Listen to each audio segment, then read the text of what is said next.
You brought up creative people in wrestling. Immediately, the name Kenny Omega jumped to my mind. Yeah. I want to talk about New Japan Wrestling. This is a hell of a segue. Yeah. But man, that dude seems like he's very creative. He is. I say he's Mozart, and that's I think. Agree. I was going to say he's like an artist out there. He's actually, to use my favorite artist, Prince. I think it's like comparing another pop star to Prince. Prince didn't really give a shit about number ones. He wanted to make art. He wanted to make music. He wanted to change the music business. That's Kenny Omega. And I think anyone negotiating with him now or in the future needs to understand it's not just going to be about the money for a guy like that. That's where that cat's head is at. And Kenny is actually, to get back to a question I didn't answer before, was Kenny's the guy who got me into New Japan. Because Kenny's uncle was a guy named the Golden Sheik. He was a wrestler in Winnipeg, and he helped to train me with Tony Condello, same training center that Piper came from. And so Kenny's uncle, the Golden Sheik, local wrestler, helped me train. And then when I became a rookie wrestler, the Golden Sheik was my manager. And so he and I were very close for many years. I never knew he had a nephew who wanted to get in the wrestling business. I knew Kenny Omega because when he was 16, he was hanging around. And when he was 17, 18, I was booking him on shows. Never knew of the connection to the Sheik. One day, Kenny calls me up. He's like, "Hey, Don, it's Kenny Omega. Can you speak at my uncle's funeral?" And I said, "Who's your uncle?" And he goes, "The Golden Sheik." And I said, "What the fuck?" Like, I had no idea. You up. No, he never smart, neither one of them. Right. So I was like, oh my God, of course. So I went there. So I kind of felt like I had that, because Sheik was like family to me. So when I started doing the podcast, I get a DM from Kenny Omega going, "Hey, is this the same Don Callis from 13 years ago?" Blah, blah, blah. Like, "Hey, man, how's it going?" Blah, blah, blah. And I knew he was coming in for Christmas. I knew he was a big deal. He's going to be headlining the Tokyo Dome last year. So I said, "Hey, I got a favor." I said, "Jericho and I are going to be doing a podcast in Winnipeg when he's here. You want to come down and you can do Chris's show and do a little bit of my show." So we did it. And as a joke at the end of Jericho's show, like we're saying, Chris is doing the sign-off, and Kenny's like, "Oh, good seeing you, Don." I said, "Hey, get me booked, kid." I was totally ribbing, I was just like, "Hey, get me booked, kid," And he goes, "Yeah, I tried." And I'm like, "What?" I'm thinking wrestling. I'm like, "Are you out of your mind?" And he's like, "No." He said they came to me with an idea for a color commentator for the Tokyo Dome. And he said they pitched a couple of really big names that they thought were great, but I had no connection with. And he said, "I suggested you." And he said, "But it was too tight to the January 4th date to get it done." And I'm like, "Oh, well, geez, thanks. Let me know. If I can help, let me know." And I think it was a week and a half later, they called up and they said, "Hey, we want you to do it." The funny thing about this is, and you'll appreciate it because you know Lance very well. So Kenny told them to hire me to do this. But I guess like they didn't know me, so the office called Lance because we had a podcast together, and they knew that. So they actually offered the gig to Lance to be color commentator. I said, "What the fuck?" This is like this is like putting refrigerator Perry in the 100-yard dash. I mean, it's not. Hey, hire him to train your wrestlers, but not to do color, for Christ's sake. So the funny thing is, I've never told this story, and I don't mean to be disrespectful. Lance calls me, and goes, "Yeah, well, I told them it's you," and they're saying like, "No, it's you, Lance." And he's like, "I don't know what to do." And I'm going, "Well, you should take it, because what am I going to say, right? I don't think it's really his bailiwick." And so Kenny calls me. He's like, "Hey, did you hear from the office?" I'm like, "No, but Lance did, and they're offering him the job." Kenny's like, "What the fuck?" He's like, "Oh my God, what a fucking disaster." So Kenny, I guess, got on the horn and said, "No, this is what I was saying." So I was stressed out, So then they called me back. "Oh, okay, no, we're going to bring Lance in for doing some training of the guys, but we'd like to bring you in for this color thing." So I said, "Yeah, of course." And I mean, I was able to. I have like a lot of vacation with my job. So I'm like, well, and I never end up using it. So I said, well, I can use my vacation. I can bop out to Japan for one day a month, do this and see how it goes. Because I didn't know if I was going to like it. And, but I've been having a ball with it. I've said before, it's the least amount of bullshit I've ever had in a wrestling company anywhere. They do what they say, when they say they're going to do it. Sometimes there's a bit of miscommunication because of the language thing, but I've found I've been able to straighten that out. And other than the trans, but I see now for me as I get older, getting on a plane is relaxing because no one can reach me. I get a little quiet time. So it's been pretty cool that way. So, but it was all from Kenny. So, but that's pretty cool that Lance was as cool as you. Well, you guys handled it when you thought that the job offer was coming. Lance gets it because of the switcheroo again. Yeah. Coming back to as I like to say, Lance, I can't believe you actually thought you could do it. but he's arrogant enough that he figures he could, you know. Jesus Christ, we're killing the town here. But Kenny is, I'll say this, and I'm not just saying this because of all the stuff I just said. I think, and I love AJ Styles. I think I was the first promoter to bring him to Canada. Kenny Omega is the best performer in wrestling today in terms of both being a complete package and certainly in terms of his in-ring stuff that he's able to do. I have not seen anything like where he is right now in the last however many years in wrestling. And, you know, you can't necessarily compare eras. But to me, he's like, when he turns it on, it's like when Shawn was wrestling. It's special. It's just different. And when Shawn was wrestling, you could have another baby face that could do a lot of that stuff, but there was something about the way Shawn did little things, and that's Kenny right now. And he is just, to me, the best performer in the world, and really exciting to watch. Man, I tell you what, I just got finished watching that the 60-minute draw, Yeah. and the other one was 45, 47, whatever it was. I almost go back to the first one, but maybe it's because I saw the first one, and they're just it's hard to digest it all, or really even compare them because they're just two different matches. But both of them just off the charts and extremely high level. Could he exist within the confines of the structure that is WWE right now? I think he could, because I think there's smart people. Vince is obviously a super smart guy. I think you people there would realize, look, this is what we've got. We need to and to a certain extent, they've let AJ do that. We need to let this guy be Kenny Omega. To me, it's easy because you don't have to overbook a guy like that. Let him go out and have the types of matches that he can have. But it definitely, I think, would be a different canvas for him to paint than the one he's currently got in New Japan. But the other side of him for Vince would be the monetization on the merch side. Young, good-looking guy, super smart, I think reaches out to a whole new demographic for them. I think it's pure money. It is pure money. And if you look at what him and the Bucks are doing together with this elite thing, I'm as impressed with their business acumen as I am with what they do in the ring. Well, just look at it from I've never met Kenny Omega, but I know he's big into the gaming stuff. Yeah. But also just I don't know, there's something about that guy. I said this to Jim Ross. He was just here a couple of days ago. I don't know how I'm going to play these podcasts and what order they're going to come out in, but if they wanted him to be, I think that he could be the next big thing in the United States. Yeah. I think he could be the guy. That's in, if you know, first of all, if that's what he wanted to do. First of all, if WWE brought him in and just gave him, you know, every thing that he needed, or pushed them in the way that he needed to be pushed. If it was a green light push and everything was all systems go on making Kenny Omega the guy, he could be the guy. And you say green light push. I almost think it's better, and I could use you as an example. I'm not sure. I think what they're really good at, what they're best at, is not creating that guy and going, okay, we got Kenny Omega. This is what we think. We're going to push the shit out of him. I don't think that's the best thing. I think what happened to you, where it happened from you and it happened organically, and they go, whoa, major lightning in the bottle, let's strap a rocket to it. They're great at that. Yeah, that. But what I mean with the green light push is all systems go. Yeah. All the doors are open. Right. He's not in a box. Don't prevent him from getting over. Yeah, don't prevent him from getting whatever he wants to do. Let him go out there and do. I mean, just the way it's worked over in Japan. Yeah. With respect to his entertainment factor, I got a chance to see several of his high level matches. Those ones with Okada. Yeah. So, and I've seen a few of those matches. So I know the guy. Jesus Christ, how long has he been doing this? 15, 16 years. That's right. Yeah. He's been around the horn. Yep. He can work his ass off. These are things we know. When you see him in the ring, he can light it up with anybody. Okay, all of a sudden, I got a chance to see some of those promos.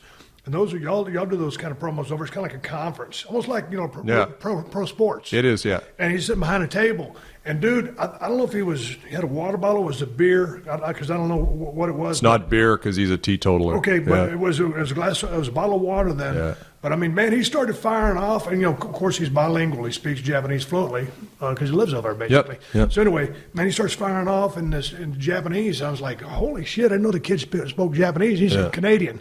Can he speak French too? No. Okay, but anyway, so we're just going back to English. Then he started going, just answering the questions in English. I mean, salt and pepper. Oh, there yeah. was venom behind his words. And this was kind of that transition period. It's back about a year ago, probably, as it happened. Was he going to stay in New Japan? Was he going to go? And it was all about, a lot of the conversation kept hinging on, pay me. Pay me. Now, I know I think he wants to do his cause over there or to finish the mission. I don't want to speak for him. But I'm just saying, to get back to the point, dude, when he started lighting up that microphone, just with pitch, cadence, delivery, and conviction, and dude, forcefully, that's when I was texting somebody. The dude knows a whole lot about pro wrestling, and I said, dude, I've never seen Kenny Omega talk. I said, dude's money. He's he's electricity. That's what I think about this kid. I think of the charisma of what I've seen him do in Japan. If you were to unleash that right now at 33 years of age, I think, boom, or as soon as you can get him, the fact that you have such a draw over in Japan, bringing him here, I think he translates. I just see, and he kind of reminds me visually a little of Brian Pillman. I know you're going to say that. But I don't want to go down that road because he's Kenny Omega. And Brian he was ahead of his time as well, just the way he pushed the gimmick from he worked the boys. Yeah. He worked the whole damn system. He worked Vince at a trade show one time, and Jim Ross had to smarten Vince up that Brian just worked him. And that's how Brian got noticed. Yeah. But anyway, back to Kenny Omega, I just think the guy's a lightning bolt, hell of a damn talent in the ring. If you when I say green light, we'll start. I don't want to beleaguer the point anymore, but when I say green light, just unencumbered. Take down all the walls. Just let the kid go do his thing. And that's got to extend to the promos because, as you say, when he does his promos, he's talking some shit that's out there. He's saying that, hey, Okada is the company's champion. He's not suited for the market outside Japan. That's some pretty salty stuff. You got to let him do those sorts of things if he's in WWE. The great thing is a lot of times you get a guy from Japan and maybe they're not so good at promos, but he's already got that figured out. But what I think, I think this guy, you turn him loose on a microphone, and I mean, unstructured there, just let him go do his thing. I just think the kid could be a huge hit in the United States if he ever gets here in the WWE. And I think he's got the world by the balls right now because he's a massive star in New Japan. I think even though he's a heel, I think people love him. The Bullet Club thing, he's doing great. But then he's also got this opportunity. So at some point he has to decide, okay, I'm 33. Now 33 I think is now considered young in the business, and maybe it wasn't. I remember going to WWE at 29 and thinking, I'm going to kayfabe and say I'm 27.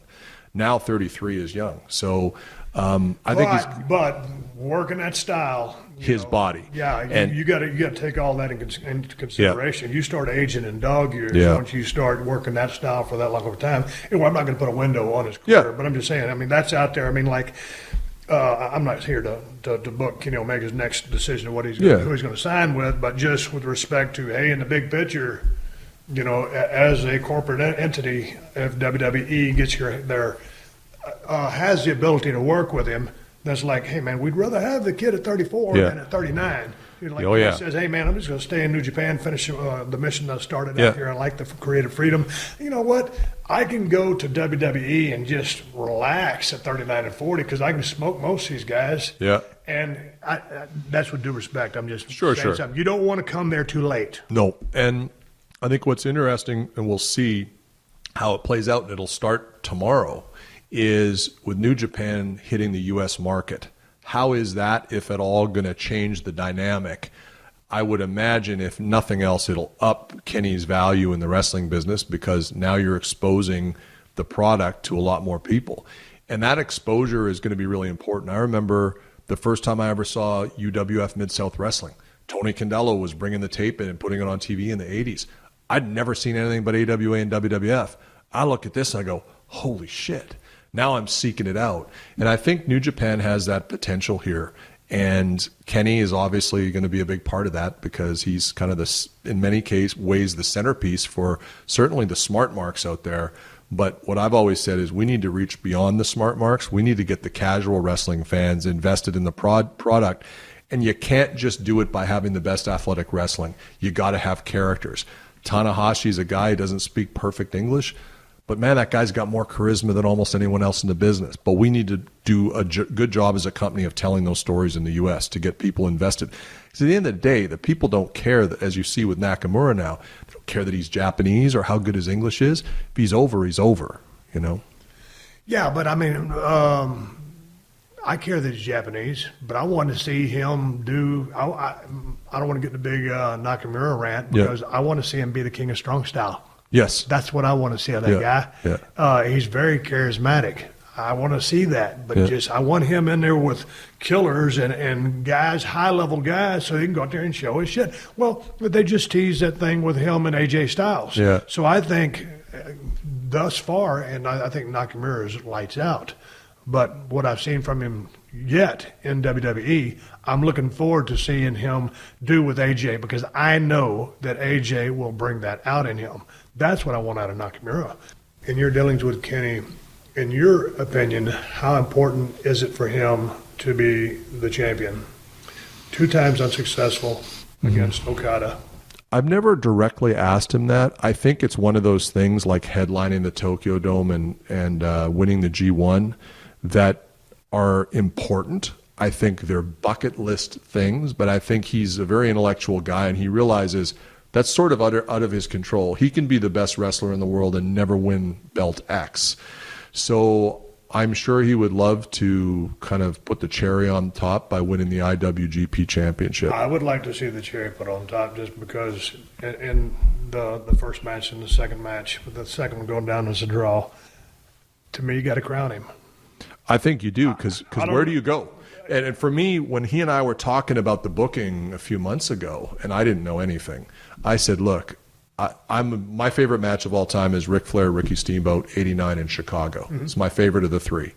And because Rick was a true heel, Steamboat was a true babyface, Jim Ross on the call, my favorite match of all time. And then they went and they did the 1 hour, 2 out of 3 falls in New Orleans, which I also liked. And then probably the crispest match of all was the Nashville match at the end, but I didn't like it as much because Flair was more like a babyface in that match. Right. So I said to Kenny, I go, okay, you did this thing. You're not going to top the Tokyo Dome match. You can't take those bumps anymore. Don't do it. To me, a Broadway was the way to go, but not 2 out of 3 falls. A true Broadway where, you know how one of my criticisms of the Ironman 1 hour Ironman match with Brett and Shawn back in the day was that I thought that you could see from how they were working that they were going long. And you couldn't do that with Okada. And I love both guys. I'm not knocking them. But of course. With hindsight 25 years ago, with Omega and Okada, you couldn't see. What I liked about the booking, too, is because we've been telling the story, look, if Kenny hits that one-winged angel gimmick finish, he can't kick out of that. He hit it, and Okada didn't kick out. He just got his toe on the rope. Spectacular. And Omega kicked out of Okada's finish, I think, 4 times. Right. And so I loved the finish. I loved the story. To me, the story is Okada has had an unbelievable run the last 6 months, but he's had the shit beat out of him by Shibata, by Suzuki, even Tiger Mask W, by Omega. It's been a grind, and he's starting to fall apart, and Omega's getting closer. So, yeah, absolutely, I think there's a missing chapter if you don't crown him. Absolutely. But to me, I said to Kenny, go watch Flair Steamboat, those 3 matches. That tells a story, and that's very similar. People might have said, those guys got nowhere to go. They had somewhere they could go.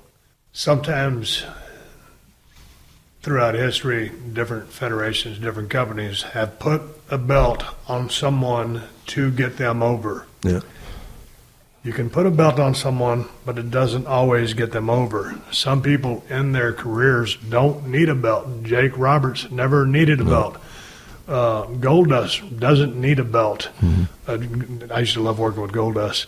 But for something like Kenny Omega doesn't need a belt, but just from afar, and I'm going to start watching more of Access in New Japan now that I know where to find it. But for me, because I'm a fan of Kenny Omega and a fan of Okada, I'm a fan. Sure. I'm a wrestling fan. After seeing what I've seen in this guy's pursuit, all the dues that he's paid, the years that he's been down there, climbing through the ranks, those high-level matches, the storytelling, the nuances, the big picture, the small picture, just the storytelling, I think it's at some point, I'd like to see that guy crowned as being the world champion. Well, I think you hit a great point, because I feel that the people in the Japanese fans are starting. I think if you don't do that, they're going to turn on Okada and feel like, okay, now you're pushing this guy down our throat. The fans, even the Japanese fans, they want to see Kenny get to the top of the mountain. So sometimes, even though he doesn't need it, the company needs to do it to not piss the fans off and not turn them against Okada. Because it becomes at a certain point, you just got to recognize, hey man, it's this motherfucker's time.